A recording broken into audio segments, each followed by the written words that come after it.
Questions israélo-palestiniennes, clés de compréhension, un programme d'information pour mieux connaître et comprendre la situation au Proche-Orient. Bienvenue dans ces clés de compréhension du conflit israélo-palestinien, clés de compréhension du Moyen-Orient. Comme vous le savez, on essaye de vous donner les moyens de vous faire votre opinion sur ce qui se déroule actuellement au Moyen-Orient. Et pour le comprendre, eh bien, il faut une profondeur historique. C'est celle que vous allez nous fournir. Bruno Tertrais, bonjour. Bonjour. Vous êtes directeur adjoint de la Fondation pour la recherche stratégique. Vous avez notamment publié La question israélienne aux éditions de l'Observatoire. Et on va évoquer les relations internationales. Mais alors, les relations internationales, donc dans cette région si complexe, jusqu'en 2023, puisque justement, l'une des idées, c'est de décrypter avec vous ce qui s'est passé depuis, disons, la création de l'État d'Israël, donc depuis 1948, de 1948 à 2023, qui permet donc de comprendre aujourd'hui comment on en est arrivé là. Mais tout d'abord, qu'est-ce qui explique la création de l'État d'Israël? Quel rôle a joué l'ONU, puisque récemment encore, cela a été au cœur d'une polémique? Vous avez raison de rappeler le rôle de l'ONU, puisque contrairement à ce que disent certains, l'État d'Israël n'a pas été créé par l'ONU. L'État d'Israël a été créé un an après le vote d'une résolution par l'Assemblée générale des Nations unies qui proposait un plan de partage de la zone mandataire, donc la zone dont le Royaume-Uni était mandataire.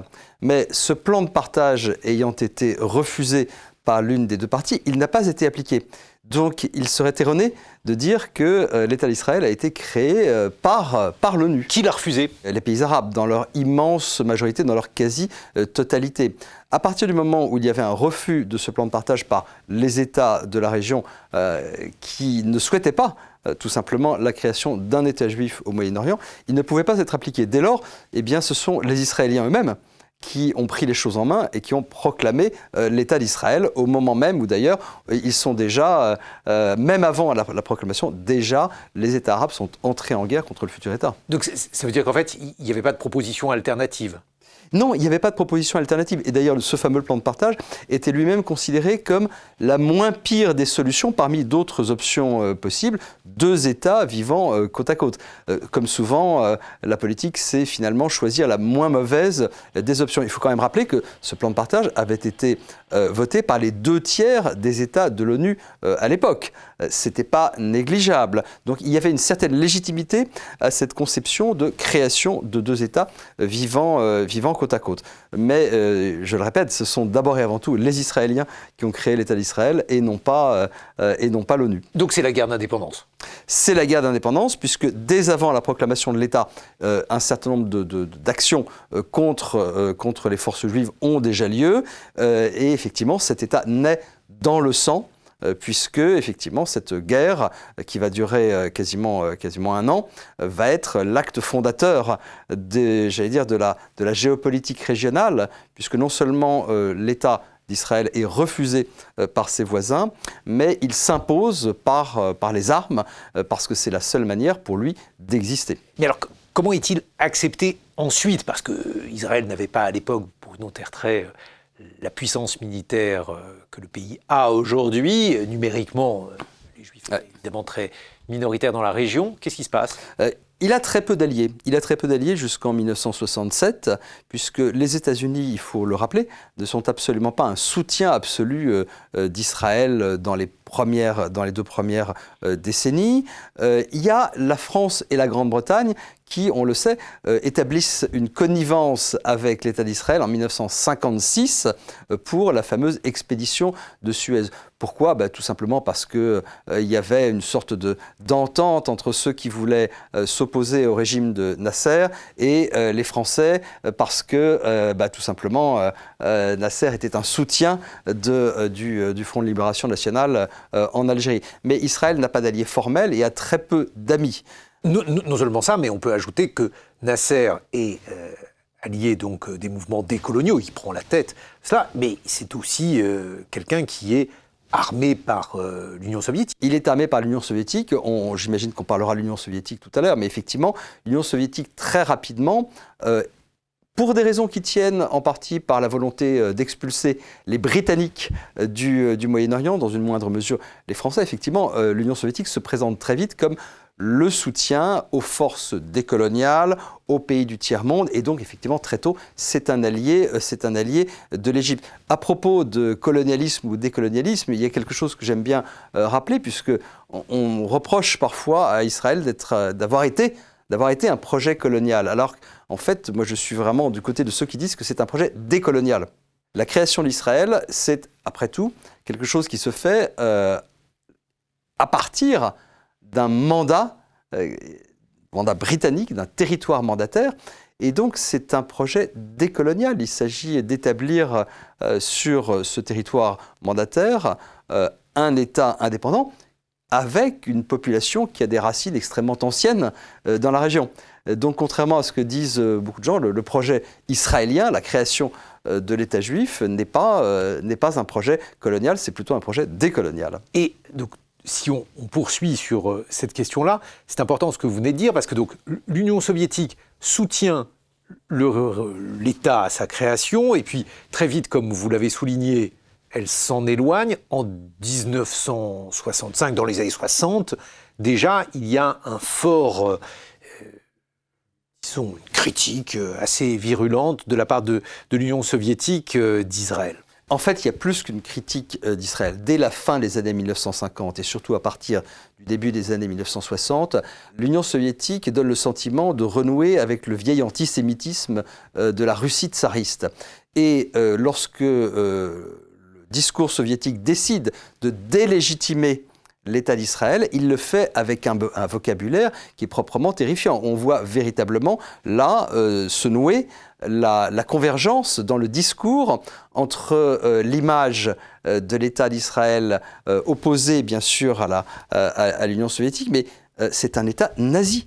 C'est littéralement décrit dans toute la littérature soviétique des années 1960 comme un État nazi. Donc cette convergence entre l'idée de soutien à des mouvements soi-disant décoloniaux et bien sûr au mouvement d'indépendance palestinien va de pair dès ce moment-là, dès la fin des années 1950, avec un discours antisémite qui n'a rien à envier à la propagande nazie. Et alors ce qui est intéressant, c'est que par exemple sionisme égale nazisme, le fait d'utiliser le mot de sioniste et non plus le mot de juif, c'est typiquement une création de l'Union soviétique dans les années 60.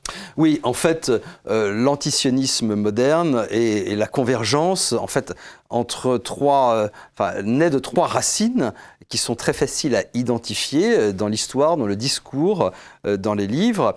Il y a bien sûr la racine nazie, il faut le redire, les historiens le connaissent bien, mais l'installation d'anciens nazis au Proche-Orient, la convergence avec des forces islamistes naissantes, c'est quelque chose de très ancien déjà. L'un des principaux promoteurs de l'antisionisme sera un ancien nazi, seront des anciens nazis en Syrie et en Égypte notamment.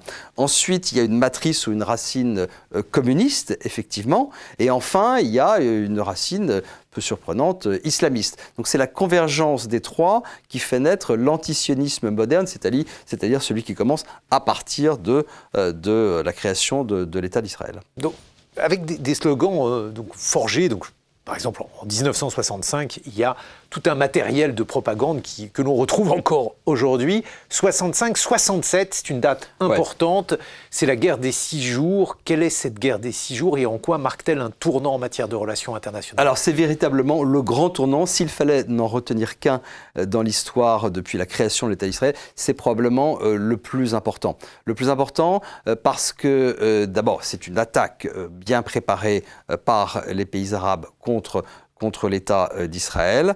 C'est une attaque qui met en difficulté les forces israéliennes très rapidement, mais c'est aussi une sorte de miracle, puisque j'emploie ce terme biblique, si j'ose dire, mais parce qu'il est utilisé à l'époque, puisque non seulement les forces israéliennes en minorité réussissent à vaincre les armées arabes, mais bien sûr aussi étendent le territoire qu'elles contrôlent directement, et c'est là que commence effectivement ce qu'on appelle l'occupation. On peut discuter du terme occupation, mais c'est là que commence l'occupation. C'est là, bien sûr, aussi que les Israéliens retrouvent le contrôle de la vieille ville de Jérusalem, avec le mur occidental et donc cet ensemble de symboles, j'allais dire à la fois militaires et religieux, qui changent totalement non seulement la perspective en Israël, mais aussi l'image d'Israël. Mais alors, on entend toujours parler de cette expression, on entend les frontières de 1967. Alors, qu'est-ce que c'est, en quoi les frontières de 48 diffèrent-elles des frontières de 67 ? Je vous remercie de poser cette question à l'amateur de frontières que je suis, parce que les frontières de 1967 n'existent pas. Quand on dit les frontières de 1967, c'est dans les faits la ligne de cessez-le-feu de 1949. C'est ça que cela veut dire. Il y a des frontières tout à fait reconnues et établies avec l'Égypte.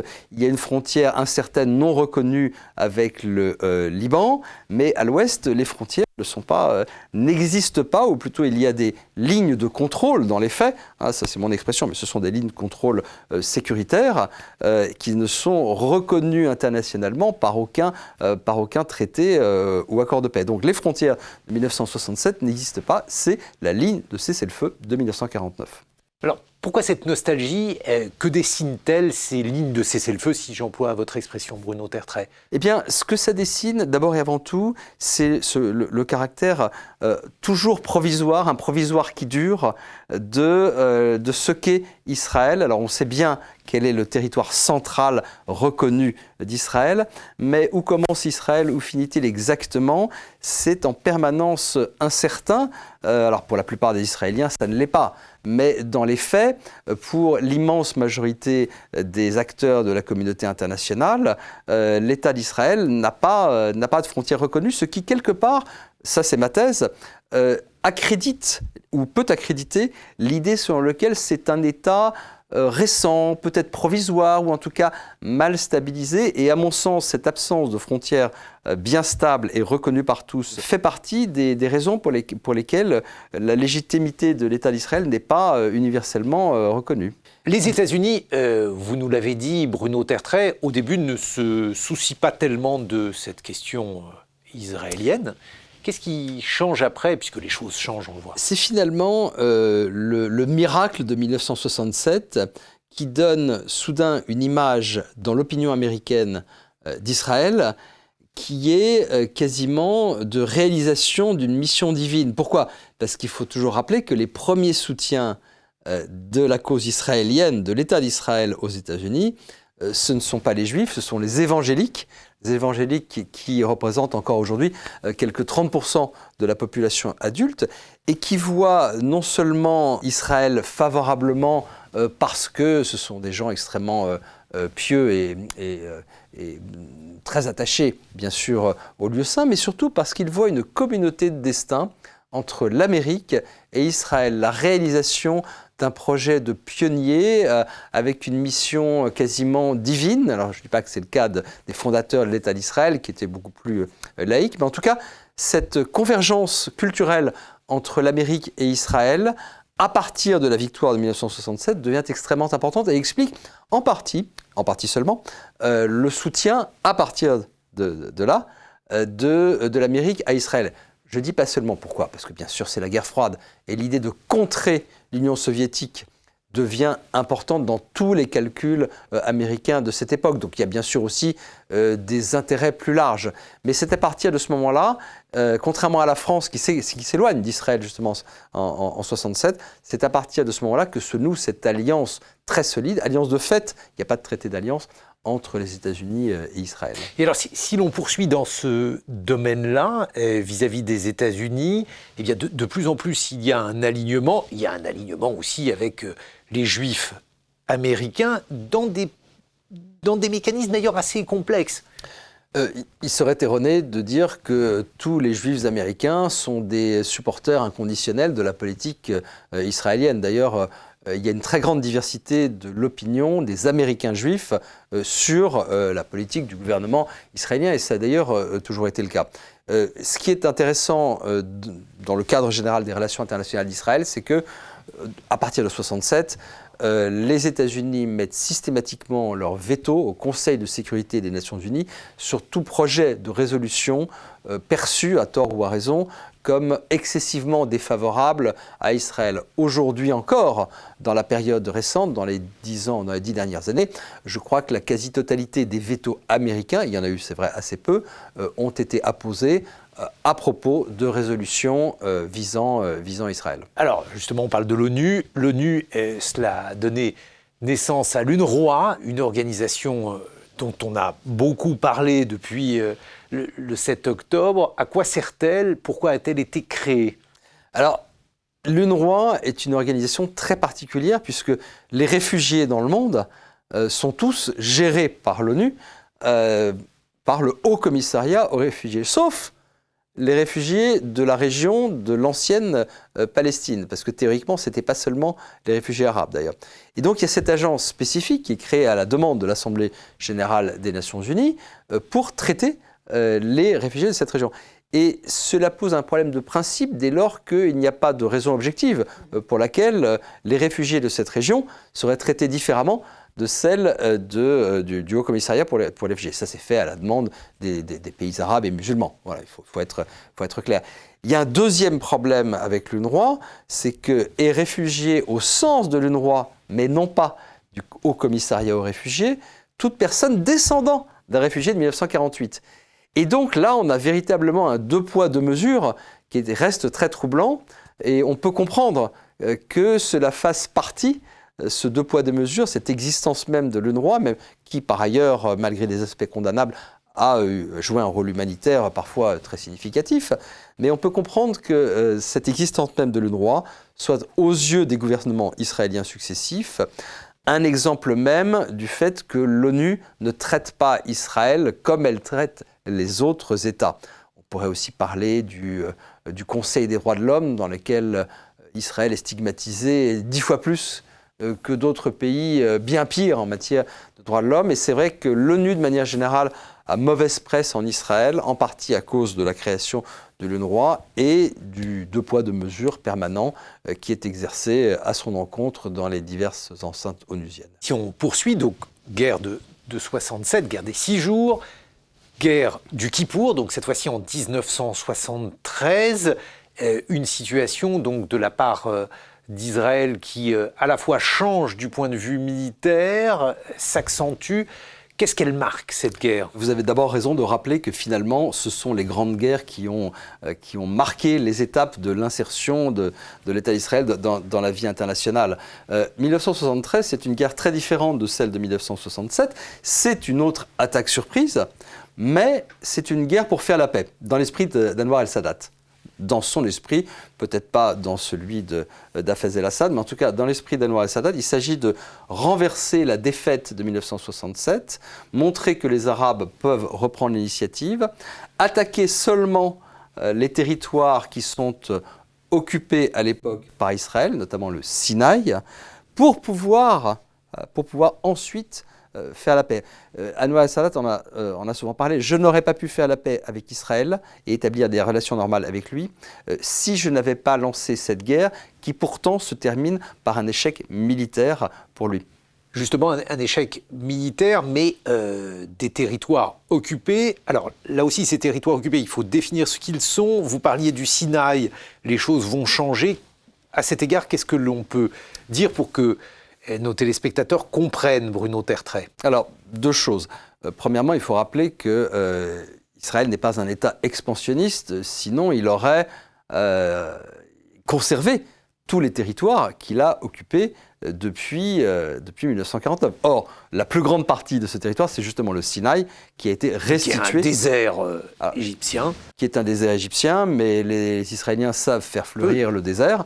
Mais le simple fait qu'Israël se retire du Sinaï, qui est la plus grande partie des territoires occupés en 1967, montre bien qu'il n'y a rien d'irréversible dans les conquêtes défensives d'Israël. C'est pour ça que le mot occupation est parfois critiqué, puisque selon le droit international, oui, c'est une forme d'occupation. Mais les Israéliens disent que juridiquement, pour eux, enfin leur interprétation du droit international, c'est que la Cisjordanie est un territoire disputé. À cet égard, j'aime bien rappeler qu'on a un président de la République française qui insistait beaucoup pour qu'on dise que ce n'étaient pas des territoires occupés mais disputés, eh bien c'est François Mitterrand.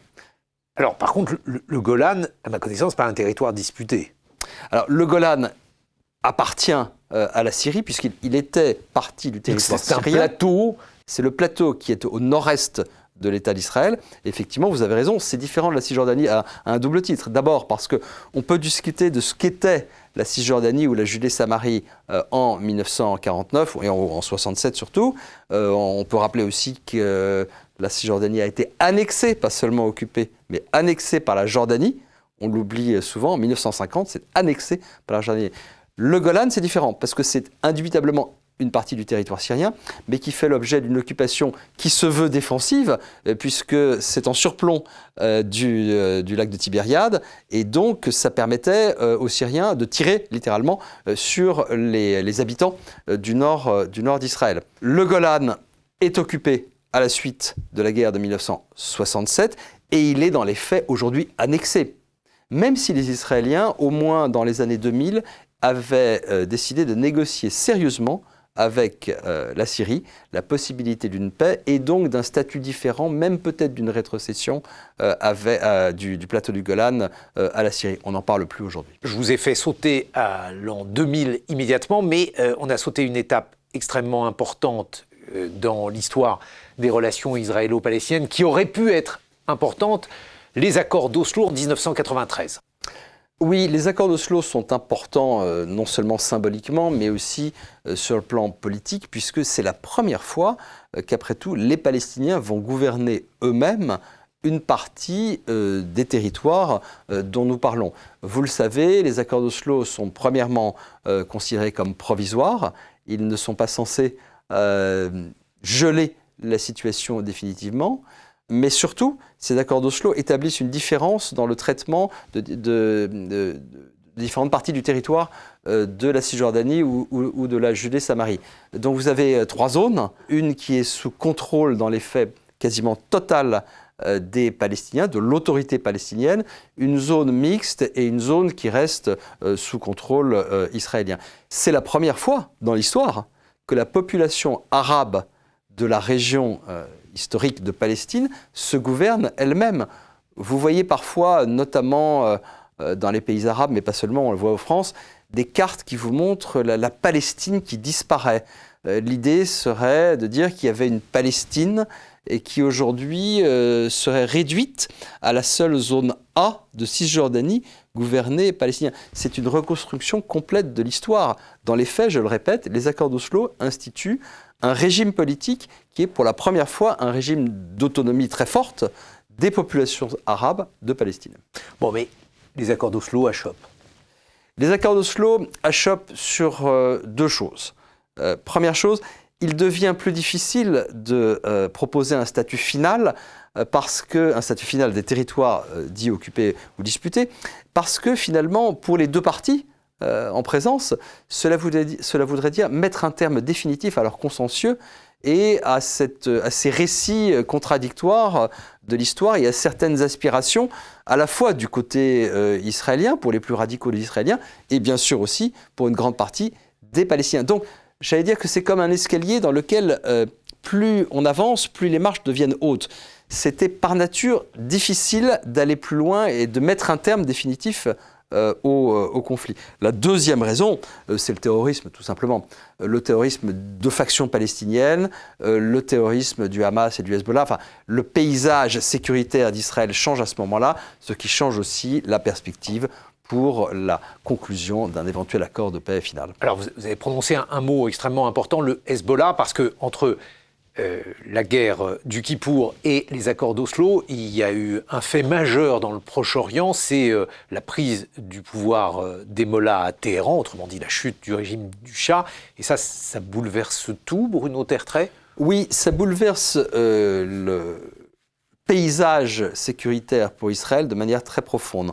Pour simplifier, on va dire que jusque dans les années 1990, jusqu'au début des années 1990, l'ennemi principal pour Israël, ce sont les pays arabes qui soient laïques ou religieux, mais plutôt laïques. L'Égypte, par exemple. L'Égypte en particulier, mais aussi, bien sûr, la Syrie.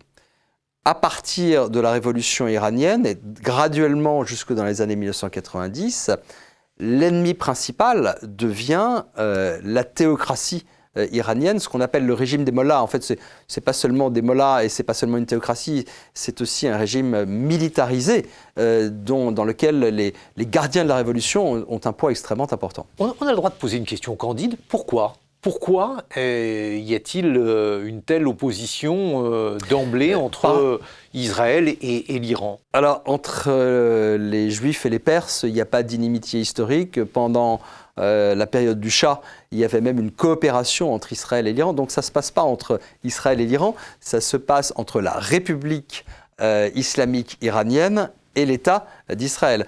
La raison, elle est extrêmement simple. C'est que l'ADN politique de la République islamique d'Iran, c'est la confrontation avec l'État d'Israël et avec les États-Unis. C'est comme cela qu'est née la République islamique. Elle est révolutionnaire par essence, donc elle doit s'étendre, donc elle doit se battre, donc elle doit soutenir des mouvements terroristes, mais c'est véritablement dans son essence politique même. C'est pour ça que jusqu'à aujourd'hui, et je pense que jusqu'à ce que ce régime n'existe plus, et un jour il n'existera plus, en tout cas souhaitons-le, même si ce terme peut être lointain, il ne me paraît pas possible d'avoir une sorte de modus vivendi, de stabilité, même si l'Iran est très affaibli, entre la République islamique d'Iran et l'État d'Israël. Et puis alors, c'est un problème donc, avec l'Iran, c'est un problème aussi avec un pays qui va être profondément déstabilisé. Il l'a été avant, mais cette déstabilisation se poursuit, c'est le Liban. Oui, le Liban, qui est donc un voisin direct d'Israël, qui ne reconnaît pas l'État d'Israël, avec lequel les frontières ne sont pas stabilisées. Le Liban est victime de beaucoup de choses, mais il est victime de la place prise par cette milice pro-iranienne qui est le Hezbollah, qui se développe non pas seulement à cause de l'occupation israélienne temporaire et encore une fois défensive, mais parce que c'est un outil fondamental de la République islamique d'Iran. C'est, comme le disent les Iraniens eux-mêmes, un moyen pour eux de se positionner sur la Méditerranée. Et c'est pour cela que toute la stratégie de l'Iran révolutionnaire, ça a été d'axer ses efforts vers l'Irak, mais surtout la Syrie et le Liban, pour placer ses pions là, et dans les faits, avoir une sorte de sphère d'influence chiite dont le Hezbollah est effectivement un axe tout à fait majeur. Vous avez évoqué la Méditerranée, et alors c'est peut-être l'un des pays qui compte aussi, mais qui n'est pas au Moyen-Orient en tant que tel, c'est évidemment la Turquie. Pas facile d'évoquer les relations entre Israël et la Turquie. En effet, mais c'est aussi parce que cela dépend du régime politique. Il y a eu des moments où la Turquie et Israël avaient des relations tout à fait cordiales, mais la radicalisation du pouvoir de Recep Tayyip Erdogan, qui est issue d'une famille politique qui, dans les faits, nous ramène aux frères musulmans, nés en Égypte au début du XXe siècle, la radicalisation du régime de M. Erdogan et sa volonté d'être l'un des leaders du monde musulman, eh bien, l'a fait de plus en plus entrer dans une attitude de confrontation avec Israël. Confrontation, mais quand même modérée par des moments de pragmatisme. Bien sûr, ça reste un pays pragmatique. La grande différence entre la Turquie d'Erdogan et la République islamique d'Iran, c'est que la Turquie n'a jamais dit « nous voulons la disparition de l'entité sioniste ». La Turquie d'Erdogan est un soutien fort du mouvement palestinien, encore une fois avec une inspiration religieuse qu'on peut estimer problématique dès lors que cela va dans les faits avec un certain soutien à la cause du Hamas, par exemple, mais la Turquie n'a jamais, à ma connaissance, porté le fer directement, contrairement à l'Iran, contre Israël. Et bien alors, les autres pays dont il faut parler, Bruno Tertres, ce sont les pays arabes, les Émirats arabes unis, l'Arabie saoudite, le Qatar. Alors quel rôle joue-t-il ? Parce que c'est très important, puisque vous nous exposez les clés de compréhension des relations internationales jusqu'aux accords d'Abraham, dont on peut dire en quelque sorte que le 7 octobre leur a porté un coup, alors sinon fatal, je ne sais pas ce qui va se passer, mais en tout cas les a gelés pour un temps. Vous avez justement parlé de 3 pays différents qui ont 3 statuts différents dans leurs relations vis-à-vis d'Israël. Vous avez parlé des Émirats arabes unis, du Qatar et de l'Arabie saoudite. Qui sont 3 questions différentes. Les Émirats arabes unis font partie des pays qui ont signé les fameux accords dits d'Abraham, c'est-à-dire de normalisation de leurs relations avec l'État d'Israël. Accords d'Abraham qui, jusqu'à aujourd'hui d'ailleurs, tiennent le coup et n'ont pas été brisés par les événements consécutifs au 7 octobre. Le Qatar, c'est très différent. Le Qatar, je le mettrais dans la famille qui va avec la Turquie, la famille des pays qui sont inspirés par l'idéologie des frères musulmans. Donc pour le Qatar, pas question à ce stade de normaliser ses relations avec Israël. L'Arabie saoudite est entre les deux. Elle n'a pas signé les accords d'Abraham et pour elle, ce serait évidemment une rupture majeure, mais qui n'est pas du tout exclue par le régime saoudien et notamment par MBS, l'homme fort de Riyad. Et c'est une possibilité qui sera très certainement évoquée de nouveau dans les années qui viennent. Un mot de conclusion, on voit bien à quel point c'est devenu compliqué. Alors, on s'est fixé comme règle de ne pas aller au-delà de 2023. On aurait pu parler donc des États-Unis, parce que les accords d'Abraham ont été faits par Trump. Oui, tout à fait. Considérer que c'est quelque chose qui tient. C'est l'un de ces très rares succès, mais c'est un vrai succès. Et de l'autre côté, donc, tout ce qui s'est passé depuis 2023, pas seulement le 7 octobre, mais aussi la prolongation de la guerre en Ukraine, les équilibres régionaux, la Chine, qui elle aussi joue un rôle, tout ceci montre que Israël, et c'est l'une des choses qui, moi, me fascine, me désole aussi un peu, petit pays, avec jusqu'au 7 octobre un conflit dit de basse intensité et pourtant une polarisation, comme si la terre entière tournait autour du conflit israélo-palestinien. Oui, c'est effectivement quelque chose qui ne lasse pas d'étonner. Je crois qu'il y a à la fois des raisons objectives et des raisons subjectives. On peut l'expliquer en partie sans que ce soit nécessairement justifiable. Ce que je veux dire par là, c'est qu'il est un fait qu'Israël est le seul État juif de la planète. En cela, il est différent de bien d'autres. Il est un fait aussi que le contrôle par Israël de l'ensemble de la ville de Jérusalem, le soi-disant berceau des monothéismes, même si ça a été le berceau du judaïsme bien avant d'être le berceau des autres. Ça donne un caractère singulier effectivement à Israël. En revanche, ce n'est pas le fait d'occuper des territoires, ce qui, je le rappelle, n'est pas en soi illégal, qui singularise Israël, puisque d'autres États le font. Le Maroc, selon l'ONU, la Turquie à Chypre, selon non seulement l'ONU, mais aussi l'Union européenne. Il y a d'autres territoires disputés. Je crois que la Chine au Tibet, non ? Alors la Chine au Tibet, même si c'est peut-être un petit peu plus compliqué du point de vue du droit international, mais on peut considérer, oui, que la Chine occupe le Tibet. Donc dire Israël est légitimement singularisé parce qu'il occupe un territoire ne me semble pas être un motif suffisant. Non, je crois qu'il y a un moment où il faut aller, vous savez, en science, on parle du rasoir d'Occam. C'est une formule qui consiste à dire souvent l'explication la plus simple et la plus juste. Bien, c'est parce que c'est un État juif, tout simplement. Parce que le fait d'être un État juif au Proche-Orient lui donne malheureusement la possibilité pour les autres pays de la région arabes et musulmans, à l'exception de ceux qui le reconnaissent, d'être une sorte de punching ball facile, et que c'est tout ceci qui explique le deux poids, deux mesures, car je pense qu'il y a un véritable deux poids, deux mesures en défaveur d'Israël dans bien des instances internationales, surtout lorsqu'on voit que des pays comme la Russie et la Chine, et c'est un peu nouveau, ont décidé désormais, eux aussi, de soutenir la cause palestinienne de manière plus forte que par le passé, tout simplement pour gagner des soutiens et gagner des points dans l'opinion mondiale. Merci beaucoup, Merci. Bruno Tertrais. Je rappelle que vous êtes directeur adjoint de la Fondation pour la recherche stratégique. On vous doit notamment La question israélienne, livre publié aux éditions de l'Observatoire. À très bientôt dans les clés de compréhension du Moyen-Orient, question israélo-palestinienne.